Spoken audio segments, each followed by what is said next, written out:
Hello and welcome to another video of VS classes Amlai. अब आ चुके हैं वीएस क्लासेस के ऑफिशियल यूट्यूब चैनल पर, जहां पर आपको प्रतियोगी परीक्षाओं से जुड़े वीडियो हम अवेलेबल करवाते हैं। साथ ही साथ हमारे चैनल पर शॉर्ट्स और बोर्ड मार्क्स की छोटी छोटी ट्रिक्स अवेलेबल हैं जो आपके मैथ्स और रीजनिंग को बेहतर करने में मदद करेंगी। आज हम पढ़ने वाले हैं चैप्टर प्लानिंग, जिसका इंट्रोडक्शन मैंने आपको पिछले वीडियो में दे दिया था बिजनेस स्टडी और सीयूईटी के कॉन्टेक्स्ट में। प्लानिंग का मैंने एक छोटा सा इंट्रोडक्शन दे दिया था कि प्लानिंग क्यों ज़रूरी होता है और क्या ज़रूरत है, इसको हम किसी भी बिजनेस में अप्लाई करते हैं। और मैंने आपको ये भी बताया था कि एक यूनिवर्सल कॉन्सेप्ट है। यूनिवर्सल कॉन्सेप्ट मतलब छोटी से छोटी चीज़ बड़ी से बड़ी चीज़ हो, अगर उस काम को यानी आपने कोई गोल या कोई एम सेट किया है उसको अचीव करना है तो उसके लिए आपको प्लानिंग की ज़रूरत होती है। वो इस चैप्टर में मैंने आपको इंट्रोडक्शन दिया था, जिसमें हमने देखा था ऑयल कंपनी लिमिटेड का जो था ब्रॉड प्लान्स थे उनके, universal need for planning, planning की क्या ज़रूरत होती है। मैंने आपको एग्जाम्पल दिया था प्लानिंग का, बिजनेस के goals, role of managers, essence of planning, इतनी चीज़ें बस हमने देखी थी। आगे बढ़ते हैं, डेफिनेशन देखते हैं प्लानिंग की। प्लानिंग की डेफिनेशन क्या होती है बच्चों? Planning is deciding in advance what to do and how to do, यानी आप क्या करना चाहते हैं, क्या करना चाहते हैं और कैसे करेंगे आप वो। मान लीजिए मेरा एक कोई ऑर्गेनाइजेशन है, उसका गोल है कि हम नेक्स्ट ईयर तक कंपटीशन के जो बच्चे हैं उनकी सीट्स फुल कर लेंगे, हमारे ट्यूशन के बच्चे फुल आने लगेंगे।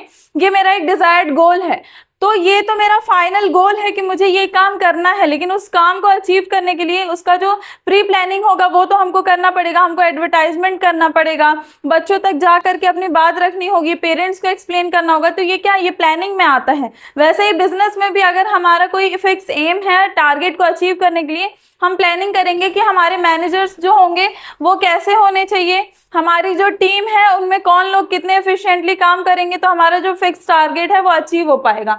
वो कहलाता है प्लानिंग।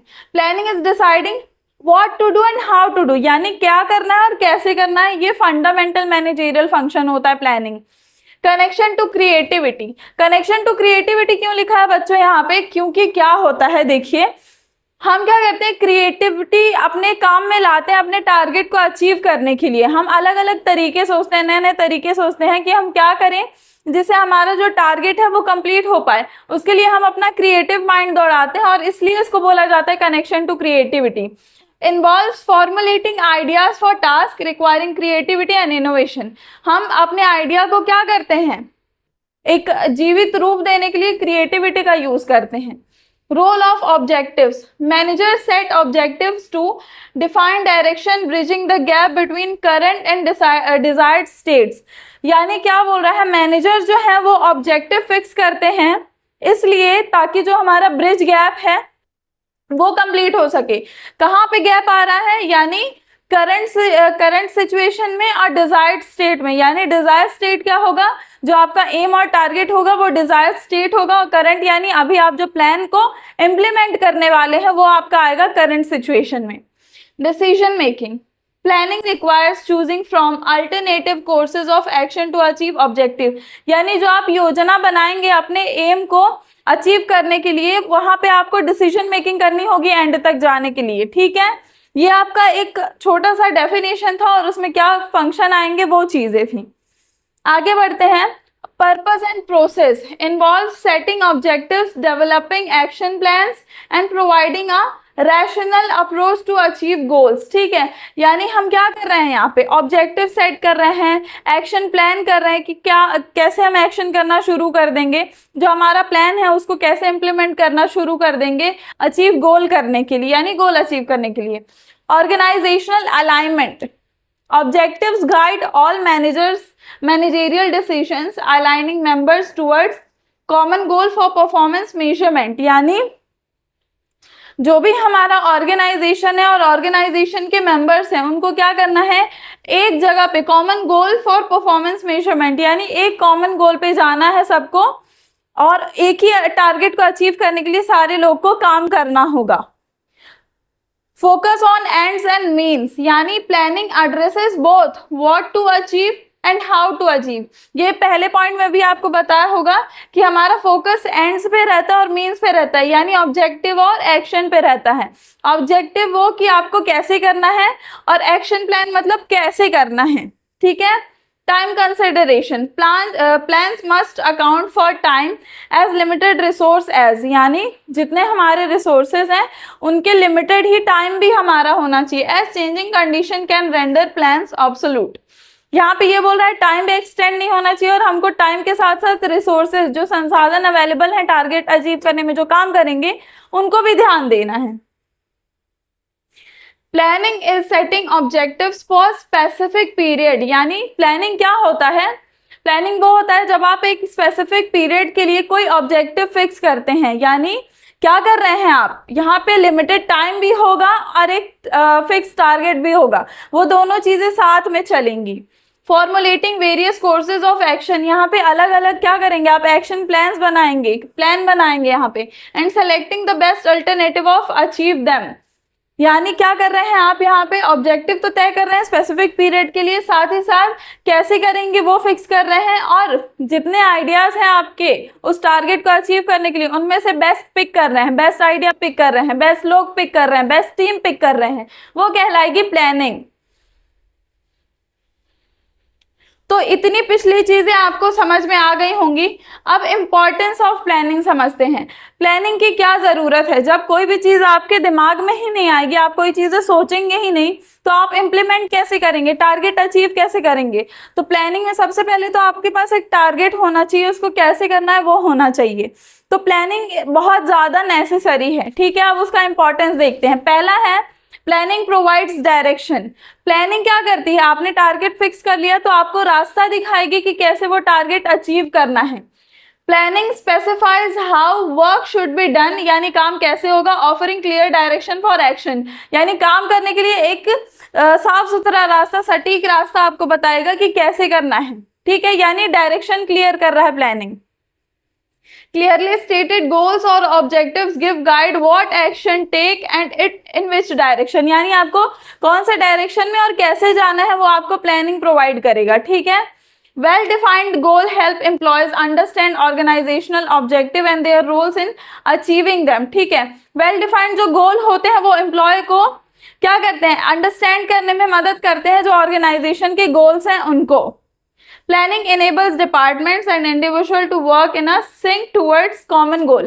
अब एक प्लानिंग बन गई, हमारा प्लान तैयार हो गया, ब्लूप्रिंट तैयार हो गया काम करने का, तो हम क्या करेंगे, यहाँ पे जो अलग अलग डिपार्टमेंट्स हैं या इंडिविजुअल हैं उनको सिंक में काम करने के लिए हमारा प्लान मदद करेगा, ठीक है। तो ये इंपॉर्टेंस होता है पहला प्लानिंग का। अगला है planning reduces the risk of uncertainty. Uncertainty बच्चों बिजनेस में जरूर रहती है, आप बिजनेस स्टडीज पढ़ रहे हैं, ये मैं आपको बता दूं कि एक इंपॉर्टेंट एलिमेंट है अनसर्टेनिटी। अब planning reduces the risk of uncertainty, यानी यहाँ पे क्या होगा, आप कोई भी प्लान बनाएंगे तो उसमें आपको आगे का नहीं पता है कि क्या चीजें होने वाली है। जितना प्रॉफिट और लॉस आप सोच करके चल रहे हैं उतना ही अचीव हो ऐसा जरूरी नहीं है, लेकिन अगर आप प्लानिंग कर रहे हैं, प्रॉपर प्लानिंग कर रहे हैं, अपने मैनेजरियल स्टाफ को सारी चीजें अच्छे से समझा रहे हैं, तो वो क्या करता है, रिड्यूस करता है इस रिस्क को। Planning allows managers to anticipate future changes and prepare for uncertainty. आप उसको जो आपदा आ जाएगी उसको आप हटा तो नहीं सकते हैं, लेकिन उससे लड़ने के लिए या उसका निवारण जरूर आप प्लानिंग के थ्रू कर सकते हैं। By deciding task in advance, आप एडवांस में डिसाइड कर लेंगे कि क्या चीजें कब करनी है। Planning provides a strategy to handle changes and uncertain events. While changes or events cannot be eliminated, planning enables managers to foresee them। यानी जब आप प्लानिंग कर लेंगे तो ये आपको मदद करेगा कि आगे के जो भी अननेसेसरी एलिमेंट हैं आप उनको हटा सकें, जिससे क्या होगा, कोई अनसर्टेनिटी नहीं आएगी। Planning facilitates the creation of managerial responses to address anticipated changes effectively. यानी ये सारी चीजें आपको सिर्फ अनसर्टेनिटी का जो रिस्क है उससे किस तरीके से लड़ना है या उसको किस तरीके से अवॉइड करना है, वो सारी चीजें आपको इसमें बताएगा प्लानिंग के through. Third is planning reduces overlapping and wasteful activities. Planning, जब आप प्री प्लानिंग कर लेंगे किसी भी चीज की, तो इसमें एक ही काम को आपको दो दो बार नहीं करना पड़ेगा। आप क्या करेंगे, अपने स्टाफ को, अपने सबऑर्डिनेट्स को, जो आपके साथ काम करने वाले होंगे, एक एक व्यक्ति को आप क्या करेंगे, उनका काम अच्छे से समझा देंगे, जिससे क्या होगा, ओवरलैपिंग नहीं होगी, एक ही काम रिपीट नहीं होगा, या वेस्टफुल जो एलिमेंट है, जो बेमतलब का आना जाना है, यानी मान लीजिए एक कोई ये समझ लीजिए एक कोई कंपनी है, ठीक है, उसमें एक टीम है, उस टीम का काम ये है कि वो मशीन से रिलेटेड काम करेगी, तो उनको मशीन से रिलेटेड मशीन को चेक करना है, उसका वो ठीक से काम कर रही है यानी सही सही टाइम पे उनको चेक करना होगा। उसके लिए आप टूल्स उनको पहले से अवेलेबल करवा दें।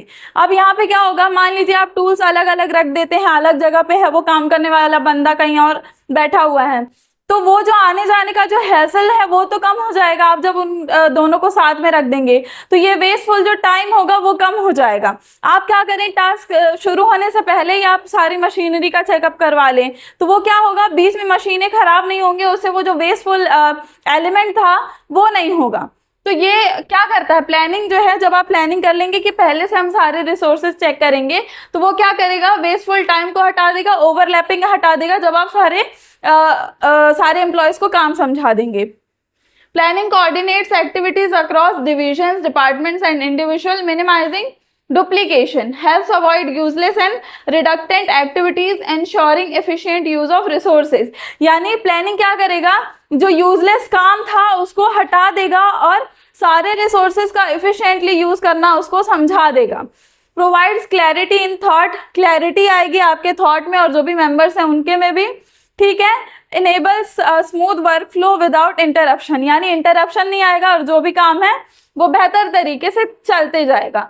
Makes it easier to identify inefficiency and implement corrective measures, यानी आप क्या करेंगे, सही तरीके अपनाएंगे सारे काम को करने के लिए, टारगेट अचीव करने के लिए।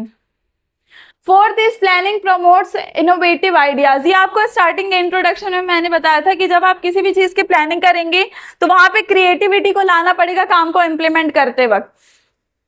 Planning as the first management function transform new ideas into concrete plan. आपने जो प्लान बनाया है उसको असल रूप देने का काम क्या है, आप खुद करेंगे प्लानिंग के through. It is a challenging activity that guides future action. Future action को आपको क्या करना है, यहाँ पे इम्प्लीमेंट करना है, fostering business growth and prosperity. आप अगर चाहते हैं कि आपका जो बिजनेस है वो ग्रोथ हो, उसका डेवलपमेंट हो आपके बिजनेस का, तो उसके लिए प्लानिंग में आपको इनोवेशन लाना पड़ेगा, क्रिएटिविटी लानी पड़ेगी, ठीक है। Facilitates decision making. प्लानिंग क्या करेगा, देखिए डिसीजन मेकिंग में भी प्लानिंग मदद करेगा। enables managers to look into the future and choose from various alternative courses of action। यानी यहाँ पे जो है, जो भी मैनेजर्स हैं जो प्लानिंग कर रहे हैं उनको क्या करेगा, ये प्लानिंग मदद करेगा फ्यूचर में देखने के लिए कि आज मैंने जो प्लान डिसाइड किया है वो इन फ्यूचर जा करके मेरे टारगेट को अचीव करवाता है या नहीं, ठीक है। Involves evaluating alternatives and selecting the most viable option. यानी क्या बोल रहा है, जो भी आप प्लान बनाएंगे तो उसमें आपके पास बहुत सारे ऑप्शन आएंगे कि हो सकता है मैं इस रास्ते से जाऊं तो भी मैं टारगेट अचीव कर लूं, मतलब मल्टीपल आपके पास क्या होंगे, ऑप्शंस होंगे। लेकिन जब आप अच्छे से ब्रीफली आप सारे काम करेंगे और प्लानिंग पे फोकस करेंगे तो आपको समझ में आएगा कि कौन सा रास्ता ज्यादा बेटर होगा, ठीक है। और ये काम होता है किनका, मैनेजर्स का। supports rational decision making by setting targets and predicting future conditions। Planning सबसे ज्यादा मदद करता है प्रिडिक्शन के लिए फ्यूचर कंडीशंस के, लेकिन फिर भी अनसर्टेनिटी होती है। ये बार बार याद रखिएगा कि प्लानिंग कर रहे हैं आप, टारगेट सेट कर रहे हैं, लेकिन फिर भी आपके बिजनेस में अनसर्टेनिटी होगी, उसके लिए भी आपको प्री प्लानिंग करनी होगी, ठीक है। तो ये सारी चीजें आपकी किस में आ रही हैं, अभी देखिए 5 चीजें आप पढ़ चुके हैं इंपॉर्टेंस ऑफ प्लानिंग में। 6th है establishes स्टैंडर्ड फॉर कंट्रोलिंग। अब हम प्लानिंग के बारे में पढ़ रहे हैं लेकिन यहाँ पे कंट्रोलिंग आया है। देखिए बिजनेस चलाने के लिए planning, controlling, staffing, directing, organising, ये सारे 5 स्टेप होते हैं। तो जब आप प्लानिंग कर लेंगे उसके बाद से आता है कंट्रोलिंग, सेकंड स्टेप। तो प्लानिंग क्या करता है, जब आप अपने सारे मेंबर्स को, बोर्ड ऑफ डायरेक्टर्स को, सीईओ को, सबऑर्डिनेट्स को, एम्प्लॉयज को, सबको जब आप समझाते हैं कि उनका ये काम है, तो वहां पे कंट्रोलिंग आ जाता है। कंट्रोलिंग खुद ब खुद क्या होता है, काम चालू हो जाता है, जहां पे सारे मेंबर्स अलग अलग समझ जाते हैं कि हमारा ये काम है, क्या करना है और कैसे करना है टारगेट अचीव करने के लिए। तो वहां पे कंट्रोलिंग, वो चीज कंट्रोलिंग कहलाती है कि आप हेड हैं और आप कंट्रोल कर रहे हैं कि सारा काम कैसे होना है। Planning sets goal that serve as standard for measuring actual performance, यानी एक्चुअल परफॉर्मेंस क्या कर रहे हैं आप यहाँ पे देख रहे हैं। Supports the entire managerial process, planning, organising, staffing, directing, controlling to achieve predetermined goals. जो भी आपके प्री डिटरमाइंड गोल्स हैं उनको आप क्या कर रहे हैं यहाँ पे मैनेजरियल प्रोसेस में देख रहे हैं। अचीव करने के लिए आप यहाँ पे काम करना शुरू कर देंगे, यानी प्लानिंग हो गई, अब इम्प्लीमेंटेशन पे काम होगा। तो ये इंपॉर्टेंस था बच्चों आपका प्लानिंग का, और आपने डेफिनेशन देखा। तो आज के वीडियो को हम यहीं पे रोकते हैं और आगे हम बात करेंगे किन पे, फीचर्स ऑफ प्लानिंग में। ठीक है, आशा करती हूँ आपको आज का वीडियो समझ में आया होगा। Do like, share and subscribe our channel. Thank you.